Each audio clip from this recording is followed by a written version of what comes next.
What's going on, guys? This is Revolution Ricky here in my house and in my office at Casa de Revolution. Here to do another unboxing video, and this time is in a box. This is to stay with the current theme of my last couple of videos. Lately, I've been replacing some of the majority of my Kiss albums because they all ended up missing. They're all thrown in certain boxes. CDs are just all over the place, and I don't know where they're at. I think the majority of them got smushed, so I have been replacing some of the my Kiss albums. In fact, I'm probably going to replace a majority of them because I have not been able to find any of them lately. So I found a few, but this is to stick with the current theme of Kiss. As everybody knows, we had just lost Ace Frehley a couple weeks ago, and this is to stick with that theme. I already know what it is, so I'm really, been trying to rediscover my roots and rebuy all these CDs and albums. I'm not gonna get all the Kiss albums on vinyl. I mean, if I get one, great. If I don't get one, great. It's just to stick with this current theme that I'm on. And I'm not going to do all videos of unboxing of Kiss albums. I mean, I may do a few here and there, special um, editions. They just released the Dress to Kill box set, and it's over $200. And I can't afford that stuff. I mean, I got bills and gotta buy food and stuff like that, and everyday life comes in plays it takes its toll. So without further ado, I'm gonna open this bad boy up and show you what I bought. Got my trusty scissors here.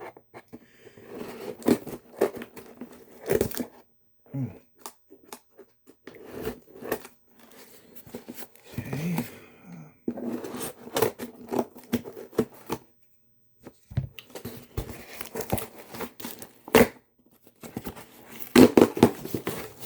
And as usual, that's what I need.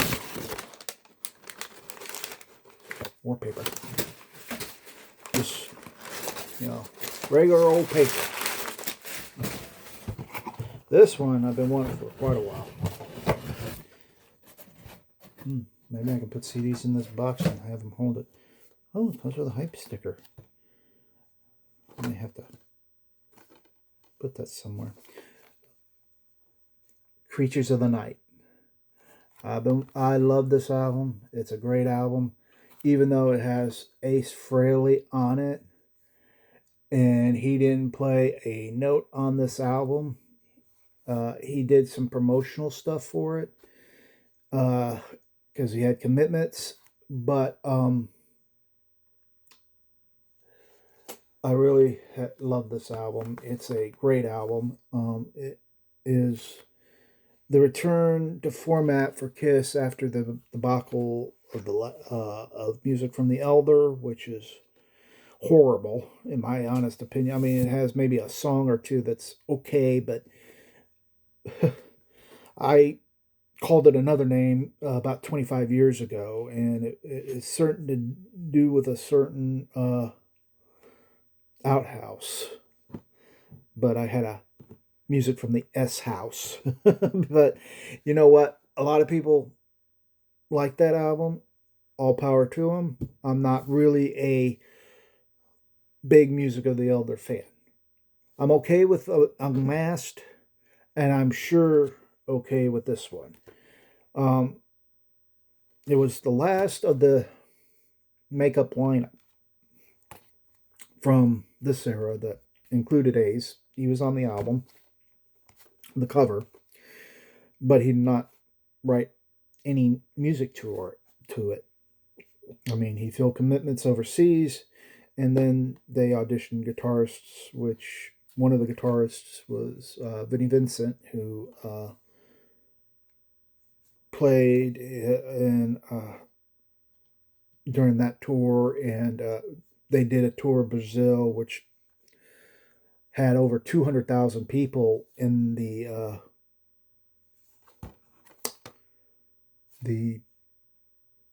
show up, and they played all the hits like Rock and Roll All Night, Calling Dr. Love, and some of this on here, like Creatures of the Night, I Love It Loud, War Machine, I Still Love You,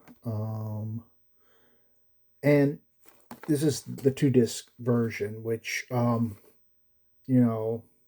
had to economize, and it's got some outtakes. I mean, songs like Nowhere to Run, and it's got some live. I think it's got some live tracks on here. I'm not real 100% sure. Yeah, it's got some live tracks. Uh, my eyes are bad, so these are actually reading glasses I got on, but I got my light off, so the glare won't shine. But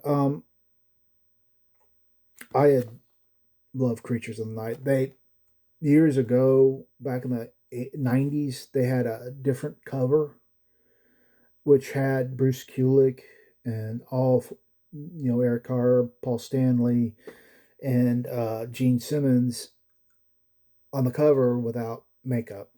I guess it was to sell more albums, but I always liked this cover better because it really, really was a better album. Um, but years ago, when I was a teenager, and this is getting off track, uh, my aunt made me take back the album Animalize on cassette because it had the songs Heaven's on Fire and Burn Bitch Burn. But you know, there's worse songs in the world than those 2 songs.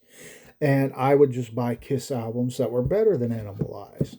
Revenge is a lot better than Animalize. Uh, Hot in the Shade is a lot better than Animalize. I Love It Loud is better than Animalize. I bought Asylum. My grandma in the 1970s bought me Love Gun on vinyl. And when it came out, I was like 8 years old. And the week prior, I had just watched Kiss Meets the Phantom of the Park. And it was kind of funny that seeing a 45-year-old woman dance to Love Gun. I miss my grandma. She passed away before I got married, and I had really. She had bought me a couple Kiss albums during Christmas time, and she would buy me one here and there, for my birthday and stuff like that. And I had really enjoyed those Kiss albums she got me, even though they were like a set, and even though they were on, some of them were on CD. But I really enjoyed this one. I was hoping. I don't think they've released a 40th anniversary of Animalize. I'm not real sure. I do know that they released one of um, Lick It Up. They released one of Asylum. Um, Hopefully next year it'll be the 35th anniversary for Revenge. They'll release something like that. And hopefully it'll go on. But my mission is to get back all the CDs of Kiss that I need replacing. I mean, I've got the first couple of albums, and I got a Monster, and I got last week or the week before I got Soundboard live in Japan, which is a better album than the other album. And I just hunted up Sonic Boom, and it's a, I mean, the last two Kiss albums, I wasn't really, I was like, eh. A Monster, they sounded like they were out of ideas. Uh, the last few Ace Frehley's albums, I really loved. I thought they were top notch. Uh, you know, Anomaly and the one where he does a rendition of Joker. I can't remember the name off the top of my head. I think it's called Spaceman or Space 8. I don't remember. I'm really not sure, but I've always thought Creatures of the Night was a better album than anything that was out there. It's just a shame that Ace Frehley is no longer with us. Hopefully, when they were going to do their Kiss, the thing in Las Vegas, they were going to, hopefully Ace would have shown up. Um, it's a celebration for their fans, the Kiss Army. I'm a member of the Kiss Army. You don't have to pay a gazillion dollars to be in it. You're just a fan. That's it. But like I said, I've always wanted this. I wish I could have gotten the other one, the $200 one, which is not. I can't get that. That's too much. Uh, it would have been nice, and the album. Oh God, what's that album called? I just mentioned it. But tongue twister. I hopefully I can get some of the majority of my Kiss albums back on CD. If I get them on vinyl, that's okay. I'm really, like I said, I'm recollecting all these, and I'm gonna get them all. And I was converting them to cassette anyway. There's a couple live albums I want to get, like a live 1, a live 2, a live 3. I'd rather have a live 3 on vinyl, because and then I got a majority of my video cassettes by Kiss still somewhere around here. I never got rid of them. I definitely don't want to get rid of the rarity of Kiss Meets the Phantom of the Park, because I love 8-year-old me went out to a department store with my grandma. She buys me a Kiss Love Gun album after I had watched Kiss Meets the Phantom of the Park in the 70s. And fast forward to 1985, Kiss Meets the Phantom of the Park was being played late night movies. Um, and I had told my dad and my aunt about it, and they went ape over it because they said, "You ain't watching it." And I said, "Well, Dad, it's nothing bad." And I had watched it, and I was peeking around in the hallway to see if he would wake up, and he didn't wake up. And I would peek around again and see if my aunt woke up. That way I could just turn the channel real quick. But they never woke up. And after he had woken up, I was still up about 1 o'clock, and the movie had just ended. And he goes, "You still not watching that movie?" I said, "Too late." I done watched it, and told him who had produced it. And he was like, "Oh boy." It was kind of, I told him, "You can't fault me for it." And he was like, and I told him, Hanna-Barbera produced it, and, they had done a bunch of cartoons. They did Super Friends, which I watched religiously since it came on in 1973 to 1985. I watched that religiously. And he knew who Hanna-Barbera was, the Jetsons, the Flintstones, uh, oh boy, what, Huckleberry Hound, um, all sorts of these cartoons, Harvey Birdman, um, had all these cartoons over the years. And,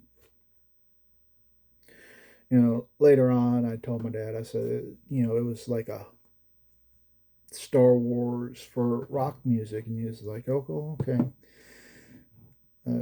Then a week later, I went out at this this little tiny flea market that was in town where about the next town over. And they had Kiss Double Platinum for sale, and I bought it, and I think it was either $1 or a couple of dollars. I can't really remember, but I had bought it. It didn't have any of the inserts, but it was playing fine, and I would play that. When I went and saw Kiss on the Hot in the Shade tour for the first time, I noticed that there was a song that I didn't recognize on it, and it was a song called Black Diamond that I never heard of before, and I thought it was a very cool song. And I realized that Eric Carr was singing in it. Well, when I played Black Diamond, we all know Peter Criss sings it. And I like both versions. I like the one with Eric Carr, and I like the one with Peter Criss. And I like Eric Singer's version as well. I met Eric Singer about in 1997, 1998. Oh God, I really can't remember. I had him autograph a couple of my Kiss albums, like he autographed Revenge and MTV Unplugged, which, MTV used to stand for music television, not maternity ward television, as I call it, because every time you turn on MTV now, you're seeing a girl pregnant. Well, go figure. I don't watch MTV anymore because back in my day, MTV had music. They'd show a few commercials, but they had music. And they'd play stuff with, in the 80s, they'd play Kiss, Michael Jackson, Rolling Stones. They play music videos. Nowadays, you turn it on, you see a girl pregnant, you see Jersey Shore or anything like that, and I'm like, why do I even want this channel on my system? It's making me sick. If a girl gets pregnant, fine, that's them, but I don't want to see it because I want to watch something else. I think the last time I had really sat down and watched MTV was for about a half hour every Tuesday night with my mother when she was alive, and it was the Osbournes. Me and my mother loved Ozzy. So this right here, and she knew I loved Kiss too. So this right here, I'm gonna try to save the hype sticker. I'm not gonna stick it on the front of, probably stick it on the whatever on the back. But I'm really gonna give this a spin, and I'm looking forward to it because it's got a take of Nowhere to Run, which is off Killers, which I love Kiss Killers. I think that was the second cassette I had actually bought of Kiss, because it had tracks on there that weren't part of the norm, and they were released overseas. Like I'm a Legend Tonight, Down on Your Knees, Nowhere to Run, and Partners in Crime, which were 4 new tracks. And I liked Nowhere to Run and Partners in Crime and I'm a Legend Tonight. But it had a live version of Rock and Roll All Night. It had Sure Know Something. It had I Was Made for Loving You, Detroit Rock City. I don't know if... And Shout It Out Loud. And I don't know if they had Love Gun on there or not. I can't remember. I'd have to look it up. But I'm going to give this a spin. And when I probably will get all the Kiss albums because I found some of them. I will do a ranking video. Um, it's going to take me a while because you can't eat CDs. I'm buying one of these now, maybe two of these a month because, like I said, I got bills and stuff. So I'm gonna open this, go listen to it, and see what I can,